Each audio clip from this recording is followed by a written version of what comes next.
Welcome to ZZZ TV. Kindly subscribe, share, and like for latest updates and news.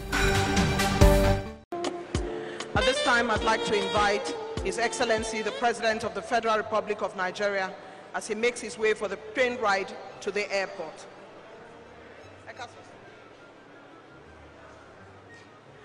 Your Excellency, the Vice President, it's always good to see you, sir.